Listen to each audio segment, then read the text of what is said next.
Today we're going to be talking to Gerard and Josie Harrington. They are all the way from Western Australia. Welcome, guys. Hi Paul, good to be here. Yes, good to be here. Gerard is living with posterior cortical atrophy, a rare type of dementia that affects his ability to process visual information. My brain has trouble processing Yes. what I see. Can I ask you, how or when was that diagnosed? At work, I was, when I started work, I was a manager, and then things were just getting bigger and bigger, and I just found that I wasn't doing what I could have been doing. What are the kind of challenges you face on a day-to-day basis?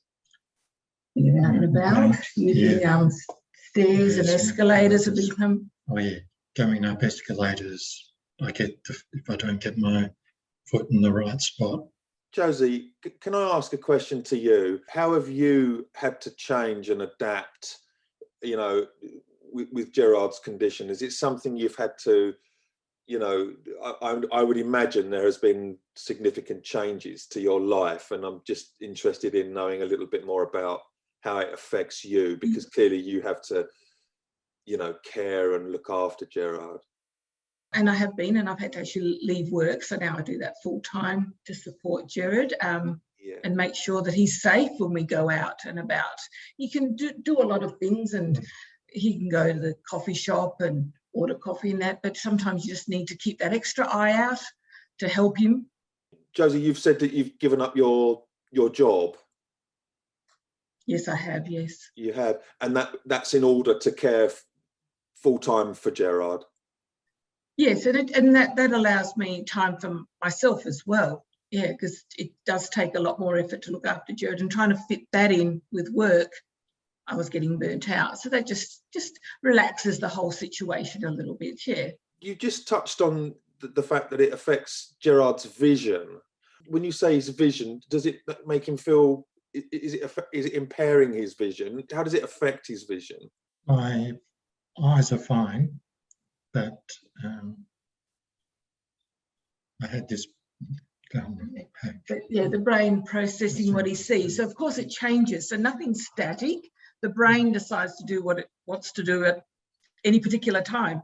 So visually he sees a picture, but the brain will see what it wants to see. So if there's a mug in front of him on the desk, at times it's there and at times it's not.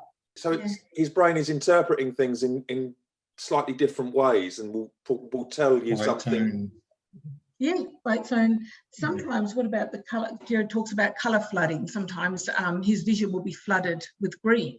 Do you have to take lots of medication for it? No. Not a lot of... no specific medication for it, no. And is there anything that can be done to help you that you know of? What have the doctors said? They haven't mentioned anything. It's just a condition it's rare, so there's been some studies, but because it's rare, there's not a lot known about it.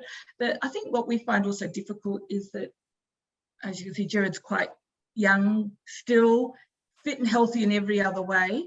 When we're out and about, people don't understand or realise that he has these problems. Can I ask, has it challenged your relationship? Is it something that, obviously you've been together, have you been married many years? Yes, next month it's going to be 37 years. That's amazing. Congratulations, guys. Has it put a challenge on your relationship at all? A little bit, I think it has.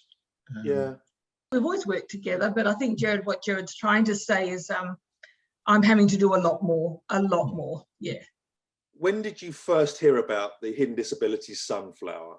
Gerard's pointing to me because I was actually doing some web searching, mainly around Gerard's condition, which leads us to the UK, which has a lot more about the PCA. And it just popped up in one of my feeds, and I thought, what a great idea. And then I looked further and saw how Heathrow and a few of the airports have adopted it, and some of the shops and shopping centres. And that's how I came across it. And it just stuck in my mind. And then I started telling people. Do you ever use a lanyard or anything from the sunflower? We've got a lanyard and a pin. Gerard's happy to wear it. Yeah. And if someone asks, then we'll just let them know. What do you want people who see the sunflower to think? To give a bit more time to find words,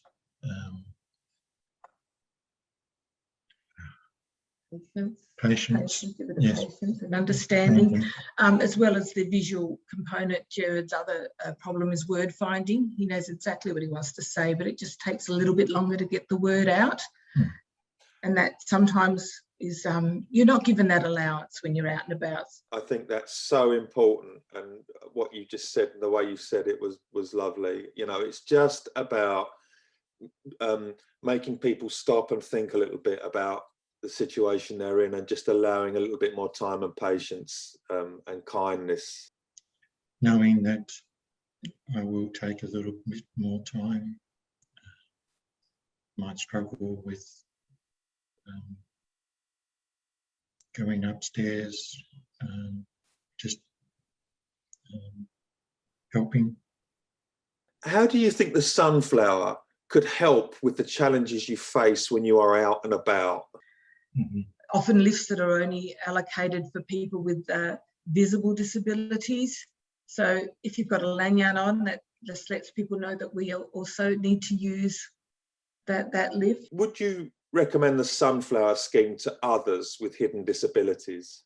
Yes. Yes, for sure. I think it would help a lot of people. There are a lot of different disabilities out there.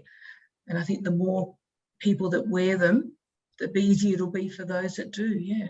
It's lovely to meet you, and I really do appreciate you taking the time. Thank you very much. Thanks for your time. Thanks, Paul. Okay, For your bye. talk again. Bye. Bye-bye. Bye.